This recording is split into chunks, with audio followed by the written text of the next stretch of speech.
এই পরিবেশ জাগা আস্তে আস্তে শেষ হয়ে যাইতে আছে। কেন শেষ হয়ে যাইতে আছে জানেন?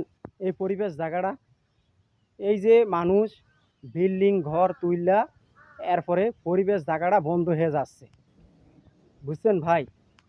এই যে এত সুন্দর পরিবেশ জায়গা, এই পরিবেশ জায়গাটা আর কোনো দিন থাকবে না। এই পরিবেশ জায়গাটা আপনার আস্তে আস্তে নষ্ট হয়ে যাচ্ছে। কিসের কারণে? মানুষ আস্তে আস্তে বিল্ডিং তুলতে আছে। হ্যাঁ, এই বিল্ডিংয়ের কারণে আজকে আমাদের এই সমাজে দেখবেন প্রচুর গরম। এই প্রচুর গরমের লিগা এই যে দেখেন এত কিছু হইতে আছে। এই বাংলাদেশে আস্তে আস্তে বিল্ডিং তৈরি হওয়ার জন্যই তো মানুষ জায়গা বন্ধ করে লাইতে আছে, বুঝছেন ভাই? জায়গাগুলো বন্ধ হয়ে যাচ্ছে।